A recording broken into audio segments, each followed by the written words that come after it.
Hello everyone and welcome to another video. We are at the beach. Oh my god, there's a dog. There's a dog, he's coming closer. I wrote a story called The Mercy of Seafoam, which was my debut short story. And I think you can see the dog in the background, which got published a few months ago in Voiceworks. And because it's almost Halloween, it's been a little bit since the story got published, so I thought it was high time. Sounds a bit like high tide.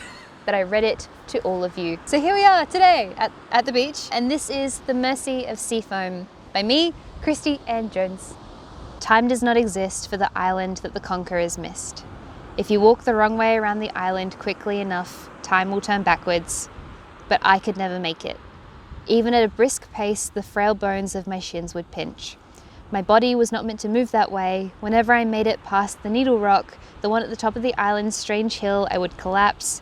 My ruined body crumpled in the ancient grass, the damp, salty air stinging my cheeks and lips, tasting of forgotten sea shanties sung by dead sailors whose bodies sink still somewhere not too far from here. Today, I meandered across the rocks and craggy cliffs, passing the home of the prehistoric petrel, whose beak is hooked like the pterodactyls, the albatross, whiter than waves, the mischievous skua claiming the carcasses of her siblings from the sand. When the summer returns, the king penguins will roar back, covering the beach like burnt breadcrumbs under melted butter. Today, like every day, I found myself drawn to the sand. I sat, I waited, I watched the waves and listened to the language of the sea. What else was there to do when my tasks were complete? Beneath that chorus was the dull ringing of wind chimes, mildly muffled by the bellow of waves assaulting the sand. I noticed how long it had been since I last noticed that eldritch melody. The routine fractured. I saw something far out in the water. My heart leapt. A glacier? I squinted, strained my body up onto my knees. There was a shadow on its embankment. The glacier cradled a seal. The creature looked bloated, languid, starving, too weak to return to the water. Was he shivering? I squinted. He was tiny and trembling. I realized as I watched him that he was dying. I tore across the sand, but I was too panicked. I slipped. My feet and hands landed in sea foam. My flesh met the water. It turned to shards of jagged glass and sliced clean through my bare skin. I howled and dragged myself back. I kept on howling until my throat turned as rough and as dry as the sand. Across the waves, the seal lifted his head weakly from his doomed vessel. He could not save me either. He had seen my prison now. It was too late for the both of us. The sea witch's name was Raven. She sat by the hearth, winding twine into poppets while I hid in the corner, tiny and trembling. I didn't know where I was. She said she was named after the birds of her homeland and opened a mouldering book to show me a photograph. She was patient, gentle. Finally, betrayed by curiosity, I peeked out from my hiding place. Took this from a fine young man, she said.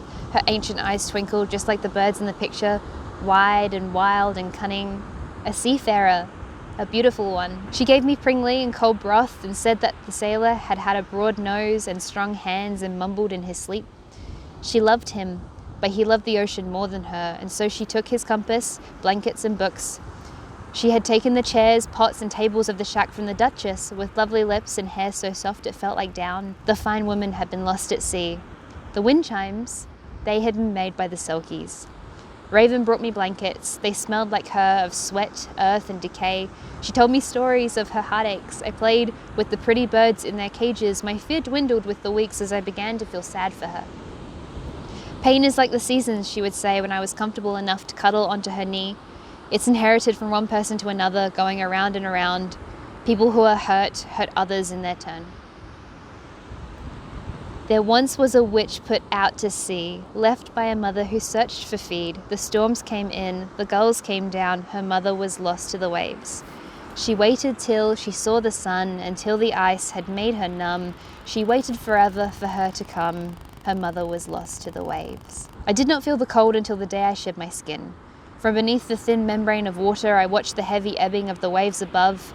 I let the current ferry me until I found a strange thing severing the ice. I darted to inspect it, though I did not have the words I have now, a shipwreck.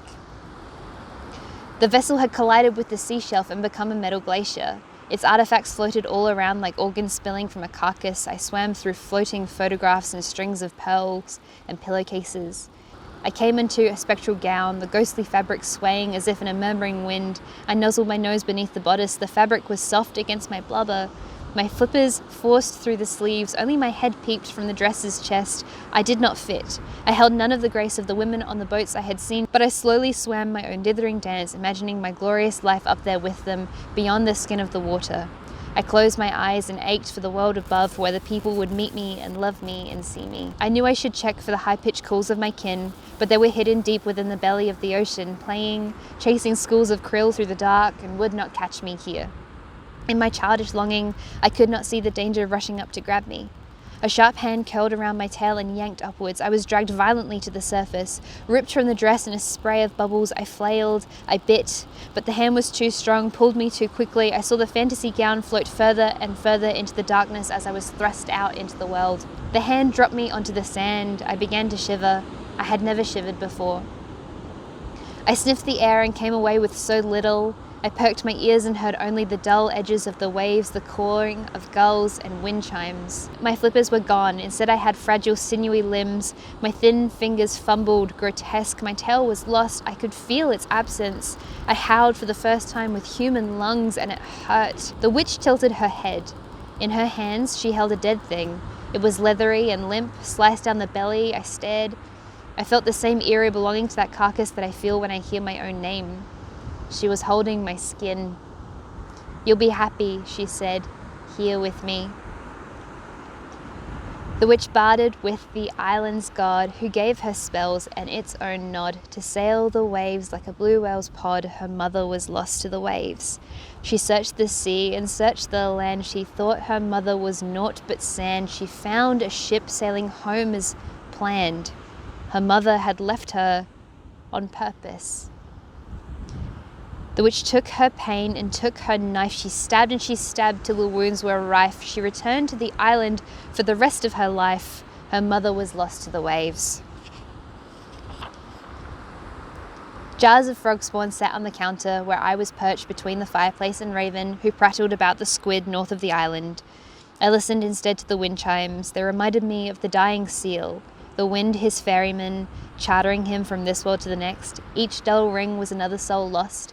Each long chime a journey across the water to the underworld.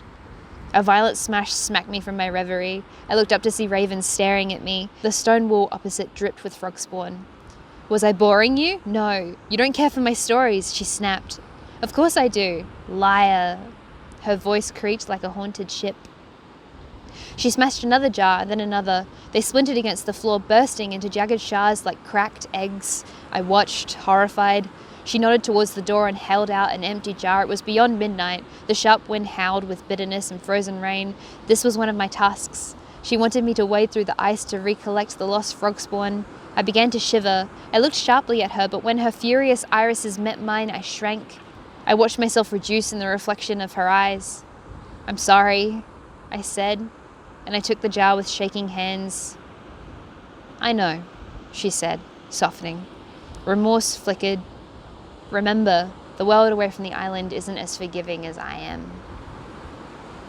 I opened the door and Raven went back to her bookcase. She stood her back to me, facing the artifacts from the dead lover who mumbled in his sleep, poisoned with hemlock on the night she found his strong hands entangled in his first mate's wife.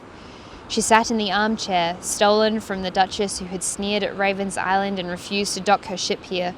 The woman was lost at sea because no one found the boat and all its crew slaughtered, strung up by their bedsheets and swaying with the cadence of the waves, her sodden gown sinking, spectral, receding into the murmuring darkness. Just as Raven had said of them, I only had myself to blame. I had strayed too close to the island of the sea witch, the island that all selkie pups know to stay away from. She told me once that selkies can change back and forth from human to seal every 7 years. She told me because she saw no harm in telling a bird locked in a cage that the front door to the house is open. I cannot return to the ocean, not while she hides my skin. I search the sand and search the grass. I search every year while the ritual lasts. I search every inch where my eye is cast. My skin was thieved by the witch. I've searched the caves, the crags, the brooks. This is the final place to look. I'll dig till I find what she took. My skin was thieved by the witch. Through the years, I collected clues like the Krugolian shags collected twigs for their babies' beds. Long-necked, white-bellied, vibrant orange between their eyes, waddling along the cliffs, one by one, gathering their shrapnel like I gathered hints. Finally, I had what I needed. "Mother," I said 7 years after the jars were smashed. She smiled at me, lovingly. I sat in my bed beside the cages in the room that stank of urine and bird shit, beside my fellow prisoners squawking. "Yes, pet? Do the animals know it's the winter solstice tomorrow?" "Some of them do," she said. "Which ones?" "The Gentoo penguins." She gently shook her head. I took a breath. I spoke again. "The seals?" Raven froze. Her sweetness soured. "You know very well the seals recognize the solstice day." I flinched. "Why should I know that?" And this is where my performance peaked. I did not have to pretend to fear her, and that is why she believed me. "Sorry," she said, reducing, an ancient child scorned by her own misstep. She cawed a deep gurgling laugh to mask her embarrassment. "Of course you wouldn't know that."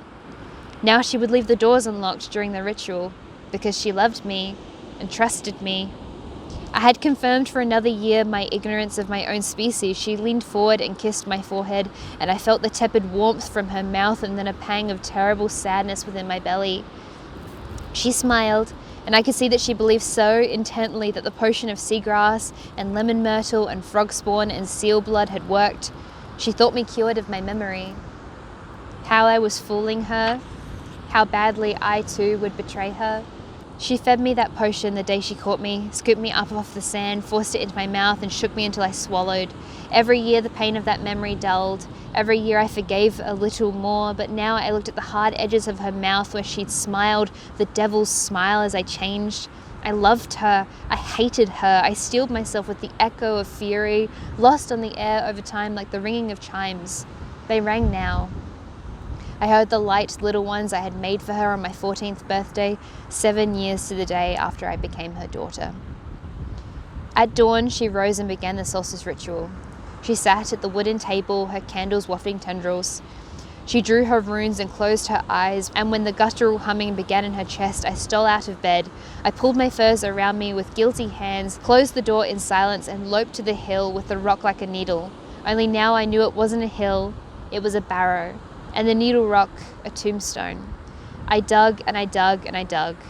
The pebbles and sharp roots bit at my fingers, a jagged rock pushed back the nail of my thumb and I yelped, but I kept on, until my hands hit wood and I pushed away the dirt and wrenched back the door and squeezed inside the handmade hill on the sea witch's island in the middle of the ocean at the end of the world. The space was so dark I could hear it, ominous, humming. And although my human nose was dulled to the sense of the earth and sea, it reeked. The smell of dead flesh, earth and decay. I could see now hundreds of stacked skins of seals. The thin, dry edges of their severed flesh caught the light in violent blades. Whiskers draped over tails, parched follicles had scattered shards of fur. They lay in neat piles of grey and brown blubber heaped on each other, reaching the ceiling. So many empty black eyes stared at me.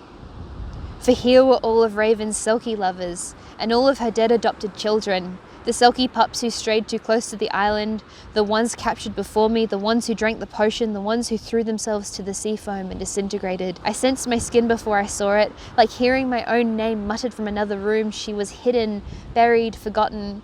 A sack of dead skins collapsed as I pulled her free. I fled the cave, running, my shins pinching, the frail bones splintering like cracking eggs, but I kept sprinting. I plummeted past the cliffs and the rocks, finally back to the sharp, granulated sand and landed right before the water. How long had it been since I wore my own skin? The sea foam stung the tips of my toes. In the acrid bile of the waves that crashed on these shores, I thought I might become a body severed, a soul lost to be charted by the wind. I turned back. The shack's tin roof peeked over the dunes, and desperately, with every molecule of this creature I had become, I missed being warm. I nuzzled my nose into the chest cavity. My arms forced themselves into the flippers. I felt the dry, lifeless skin clinging to me. My head pushed through the chest, and I climbed in. The door to the shack opened. The dead skin was limp against my flesh. I heard her coming down the dunes. Terror and grief crashed at me like the waves, violent and sharp, gushing and ebbing, but at length revealing softness beneath. There was hope there. There was longing. It was too late for the both of us. The sea witch howled, I felt ancient and infantile, my warming skin welcomed me back. I pulled my final leg through and I landed again on the sand. My belly was heavy and sore at its scars, but I kicked my mottled grey tail and flapped my flippers. The true scent of the ocean roared back. I threw myself at the mercy of sea foam. I plummet to the jagged water, ending 14 years I'd fought her. I am not the raven's daughter, I claimed my skin from the witch.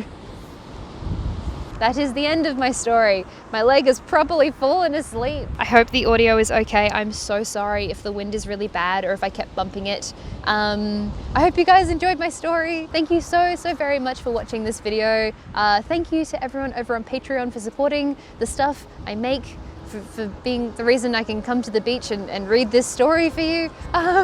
Thank you everyone, take care, and I will see you soon. Bye bye.